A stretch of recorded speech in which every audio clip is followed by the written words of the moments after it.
Hasbunallah wa ni'mal wakil, ni'mal maula wa ni'man nasir. Hasbunallah wa ni'mal wakil, ni'mal maula wa ni'man nasir. Hasbunallah wa ni'mal wakil, ni'mal maula wa ni'man nasir. Hasbunallah wa ni'mal wakil, ni'mal maula wa ni'man nasir. Sallu ala Nabi Muhammad. Baik ibu-ibu, bapak-bapak, jamaah masjid Baitur Rahman dan juga seluruh pemirsa iNews TV dimanapun saja berada. Kita masuki sesi tanya jawab yang kedua dengan tema kita adalah tentang kesabaran dalam menghadapi ujian. Ya, tadi awal kita buka dengan PHK.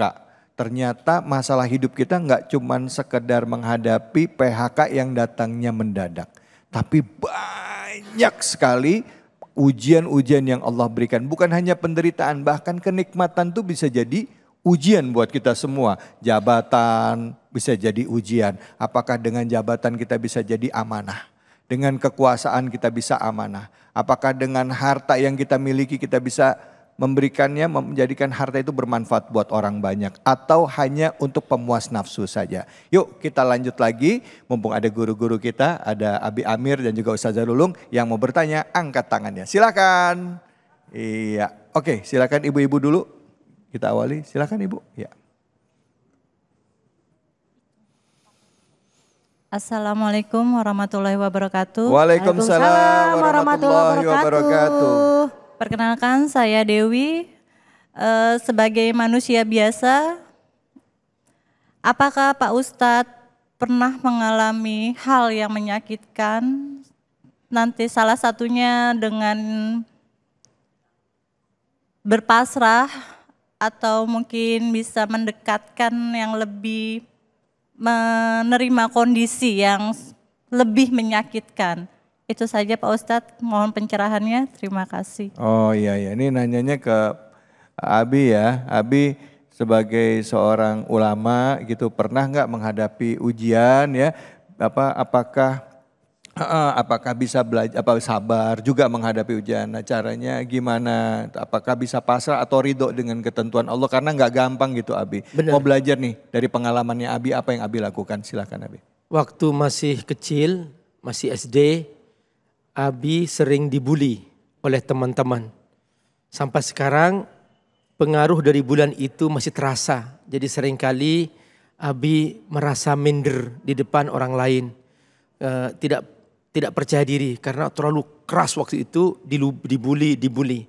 Tapi Abi selalu berdoa, ya Allah beri aku jalan keluar. Alhamdulillah Allah buka pintu jalan keluar dan sekarang orang yang pernah membuli Abi itu dia hidupnya ya seperti itulah. Dia tidak punya, tidak nampak masa depannya, tidak nampak manfaatnya. Nah artinya kalau sedang sebuah ujian menimpa, yakinlah bahwa setelah itu akan datang jalan keluar. Malam, semakin gelap malam, itu berarti tanda akan dekat fajar. Karenanya jangan sekali-kali putus asa. Kata Allah, innahu la yai'asu min rauhillah illal qaumul kafirun. Hanya mereka yang kafir yang putus asa.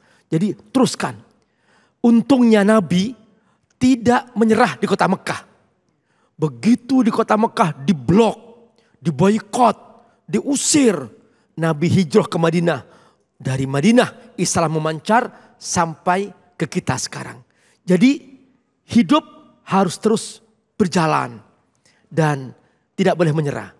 Yang kedua, Abi waktu di pesantren kemampuan untuk makan tidak ada karena ayah ibu nggak mampu untuk membiayai. Abi Amir cari teman yang mampu, yang kaya. Abi Amir bilang, aku akan jadi tukang masak kamu dan aku akan mencuci pakaian kamu. Jadi Abi Amir setiap ada waktu masak, Abi Amir yang masak nanti makan sama-sama.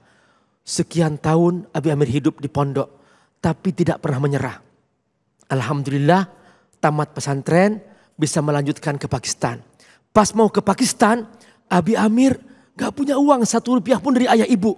Abi Amir cari teman siapa yang mampu, lalu kemudian yuk kuliah ke luar negeri. Aku proses, aku akan urus paspor kamu, akan aku urus ini. Tapi bantu aku, ingin berhutang kepada kamu, nanti aku ganti kalau aku sudah punya penghasilan. Maka kita berangkat kuliah sama-sama ke luar negeri. Di luar negeri penderitaan luar biasa. Cari kerja sulit. Akhirnya Abi Amir masuk ke sebuah kantor namanya Rabithah Alam Islami. Abi Amir tanya, boleh Pak jadi tukang sapu di sini? Kamu siapa? Aku baru datang dan aku lagi menunggu untuk diterima sebagai mahasiswa di International Islamic University.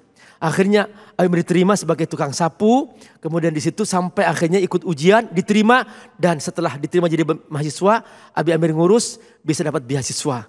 Terus akhirnya sampai S1 selesai, gak bisa pulang, lanjut S2.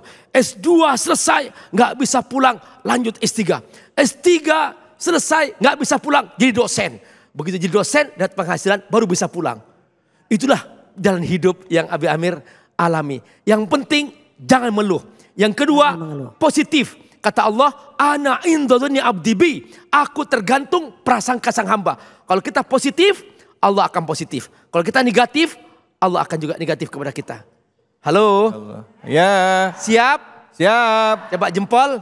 Ya, be positive. Be positive. Be positive. Be positif. Be positive. Be positif. Yes. Yes, Masya Allah.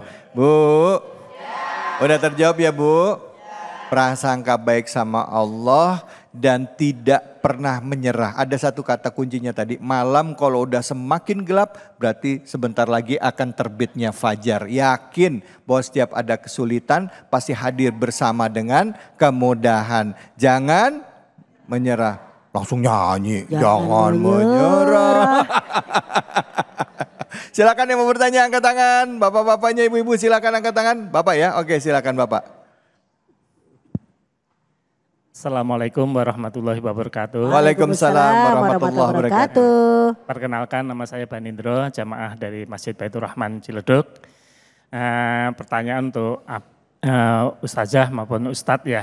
Jadi begini, selama ini kan kita terbiasa dengan melihat media massa ya, media sosial gitu. Kita lihat orang kok hidupnya enak banget, lancar-lancar aja. Sholat juga enggak, ini juga enggak, tapi hidupnya lancar-lancar aja. Tapi begitu kita kok sandungannya banyak banget. Nah, mau sini mentok, mau sini mentok.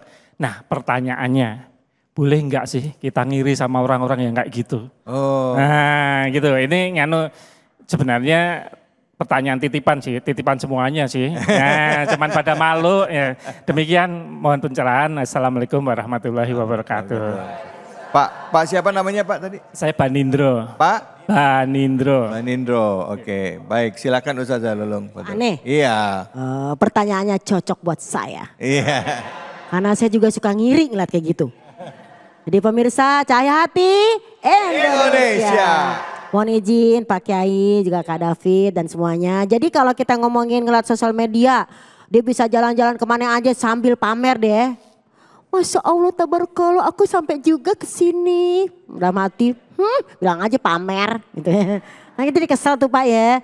Ya itu manusiawi sih Pak, rasa kesel tuh. Rasa kesel pasti ada pada makhluk. Itu mah rasa cinta ya. Cari bel gak bisa dipancing. Nyamber mulu.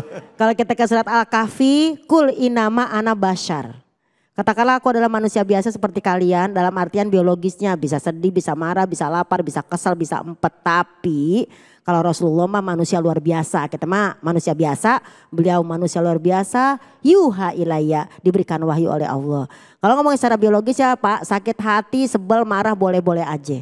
Namanya juga manusia biasa, kalau nggak ada rasa sakit hati berarti kita nggak peka. Kalau nggak ada rasa sedih berarti nggak peka. Nanti kalau kita ngeliat Palestina tertindas, kita diam aja berarti nggak peka dong. Maka kita juga ikutan sedih. Tapi iri yang seperti itu boleh nggak sih? Sebenarnya memang ada 4 macam iri ya. Yang pertama iri dengki itu kita kesel hasad sama orang kalau punya kenikmatan. Gimana kalau kenikmatan dia nggak dapat buat kita aja. Nah itu yang nggak boleh. Ini punya kenikmatan nih, enak ya Kak David Halik ya setiap hari di TV, gue enggak. Gimana caranya biar dia kagak, aku aja. Nah itu nggak boleh. Atau yang kedua dia punya kenikmatan nggak sampai sih buat kita. Tapi gimana caranya biar tuh orang tuh nggak dapat nikmat. Misalnya ada orang rumah tangga sakinah mawaddah warahmah. Gimana caranya ya kita goda biar dia bercerai. Walaupun kita enggak, nauzubillahimin. Atau yang ketiga biarkan dia tetap seperti itu susah dan miskin. Kita nggak usah ajak-ajak dia untuk berusaha, gak usah kasih tahu biar dia tetap susah gitu. Atau yang keempat, ya udahlah, pokoknya asal dia senang kita sebel, asal dia susah kita gembira. Kayak dalam surat Ali Imran, intam saskum hasanatun tak suhum. Jika kalian mendapatkan suatu kebahagiaan, mereka sakit hati, kesel. Wa in tusibukum bisayatin, jika kamu ditimpa dengan suatu keburukan, ya frohu biha girang. Nah ini nauzubillah min zalik. Nah tapi kalau ngiri yang kelima boleh namanya giptoh. Apa gipto? Saya ngeliat kiai, masya Allah, hafal sekian juz, ya ibadahnya selalu lebih unggul dari saya ngiri, boleh. Saya ngeliat ustazah yang di atas saya ilmunya, kesabarannya, saya ngiri, boleh tuh gipto. Saya ngeliat kakak David Halik, tajir melintir, kalau udah bersodako, nggak tanggung-tanggung, saya ngiri. Itu boleh. Jadi kalau untuk ke apa namanya Kak David ke positifan gitu ya. Iya, iya. Kita boleh untuk hal yang baik gitu. ya. Boleh asalkan jangan menghilangkan kenikmatan orang lain. Baik. Jadi siap, semangat Pak, optimis. Jadi nggak usah yang namanya kita pesimis. Kalaupun mereka tuh nggak taat tapi kok enak hidupnya, emang udah janji Allah begitu. Iya. Innal kafir iza amila amalan hasanatan tumatan fi dunia. Orang-orang yang ingkar kepada Allah, orang-orang yang jauh sama Allah, orang kufur, kalau berbuat kebaikan langsung balasannya cash di dunia. Iya. Wa innamal mu'min, adapun orang beriman ketika dia berbuat baik, ya dahiro hasanati fil akhirah. Allah simpan separuh di akhirat, Allah kasih kita rezeki di dunia karena ketaatan kita. Amin amin ya robbal alamin. Jadi gak usah ngiri. Rezeki udah diatur. Wah, saya iri sama Pak Kiai hafal 30 juz. Saya akan hafal 40 juz. Enggak boleh. Enggak ada. Itu kelebihan. Bisa aja. Silakan ada lagi yang mau bertanya. Ya Bapak silakan Bapak. Bapak-bapaknya gagah-gagah ya kayak Abang None Jakarta. Iya. Bismillahirrahmanirrahim. Assalamualaikum warahmatullahi wabarakatuh. Waalaikumsalam warahmatullahi wabarakatuh. Saya hormati Ustadz Abi Amir dan Ustazah Lulum, Ibu Lulum dan Pak David. Ya, Pak. Setelah mendengar tadi beberapa pertanyaan menggambarkan bahwa kondisi tidak baik-baik saja gitu ya. Iya. Jadi yang muda yang baru lulus mencari pekerjaan susah Pak. Kemarin di Bekasi yang dibutuhin 200 yang datang 25.000. Iya. Yang dibutuhin 20 yang datang 2.500. Iya. Itu yang mau cari kerja. Belum lagi tadi cerita juga ada PHK. Satu perusahaan di Jawa Tengah ada 13.000 susah. Iya. Jadi kira-kira dalam menghadapi kondisi seperti ini bagaimana kita masih bisa membangun harapan atau asa, memiliki harapan untuk masih tadi mendapatkan sinar yang akan muncul di fajar waktu fajar. Kira-kira begitu Pak Ustadz dan Ibu Ustazah, mohon pencerahannya. Baik, terima kasih Bapak. Assalamualaikum. Mohon maaf, waalaikumsalam. Bapak nama Bapak Nama siapa? saya Joni dari Jamaah. Oh Pak Joni. Ya baik, terima kasih banyak Pak Joni. Ya silakan Abi bisa dijawab. Hidup adalah mindset.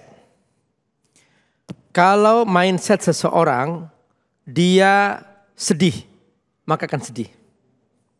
Kalau mindset seseorang dia bahagia, maka dia bahagia. Tuh lihat Umi Lulung, gak pernah sedih, senyum selalu. Masya Allah. Walaupun sulit ya, Ya tapi pasti tetap senang. suami Umi Lulung bahagia banget. Alhamdulillah. Gak pernah marah-marah ya. Gak kurus-kurus. Gak pernah ngomel meh. Alhamdulillah, Masya Allah. Masya Allah. Saya istri paling sabar Pak Ya, Kiai. Umi Lulung gak pernah ngomel ketika suaminya gak ada di rumah. Perhatikan. Jadi hidup itu mindset. Kalau mindset positif akan positif. Kalau mindset negatif akan negatif. Nah, ajari setiap anggota rumah tangga punya mindset sebagai pengusaha yang akan membuka lapangan kerja. Bukan mindsetnya pegawai, pegawai, pegawai, pegawai. Kalau mindsetnya pegawai, nanti dia akan terus mencari lapangan kerja. Tapi kalau mindsetnya pedagang, mindsetnya pengusaha, maka dia akan berpikir, aku akan buka lapangan kerja. Kalau setiap rumah selalu ditanamkan, ayo jadi pengusaha nak, ayo berdagang nak, ajari mereka berdagang. Karena itu Allah Subhanahu wa Ta'ala menyiapkan Nabi sejak kecil dengan semua proses. Jadi proses jadi pegawai, pernah. Nabi jadi pengembala kambing dengan dibayar upah di kota Mekah. Pernah. Nah, juga di saat yang sama Nabi dibimbing oleh pamannya Abu Thalib sebagai pedagang. Dia dibawa ke Syam melihat langsung para pedagang. Karenanya Nabi begitu jadi pedagang, Nabi sukses. Membawa dagangan Ibunda Khadijah ke Syam, untung. Begitu pulang ke Mekah, membawa dagangan dari Syam, untung lagi. Karenanya Ibunda Khadijah langsung melamar Nabi. Masya Allah, untung 2 kali. Dapat untung dagangan, dapat bosnya lagi. Itu Nabi. Masya Allah, itulah mindset pedagang. Semoga Allah berkahi. Baik, terima kasih banyak Abi. Ini bicara mengenai keadaan saat ini kan akhirnya jadi kemana-mana ya Bu ya. Berpikir kenapa kok banyak dunia industri yang tutup ya. Pabrik tutup ya, ini semua pasti dampak dari kebijakan dunia saat ini Pak ya. Banyak barang impor masuk ya Bu, murah-murah lagi, betul apa betul Bu? Yang belanja siapa yang belanja lewat e-commerce siapa? Ibu-ibu. Ibu-ibu, tadi saya dengar lagi ngomong aja udah masuk itu tadi ringtone-nya, ada belanjaan yang check out ya. Ibu-ibu mah rajin ngumpulin keranjang, check outnya mah gak tahu kapan ya. Tapi karena banyak barang impor masuk, akhirnya banyak pabrik di sini yang tutup. Kenapa? Yaitu tadi harus dijaga keseimbangannya. Mudah-mudahan pemerintah ke depan bisa jaga keseimbangan sehingga pabrik di sini juga bisa berkembang ya Bu ya. Ya kalau pabriknya ada berarti karyawannya ada. Tapi kalau barang-barang ibu beli barang impor semua Bu. Beda selisih 5.000 langsung beli yang murah. Begitu apa begitu? Ya akhirnya banyak yang nganggur ya. Tapi balik lagi yakin insya Allah kata Abi tadi insya Allah kalau kita yakin ya pemerintah juga berusaha memperbaiki. Insya Allah bangsa kita akan maju ke depannya. Ya Bu ya amin. Ya kamu ini lemes banget ini gimana. Aminnya ya gitu dah. Jangan kemana-mana. Kita akan lanjut lagi tetap di sini di Cahaya Hati Indonesia.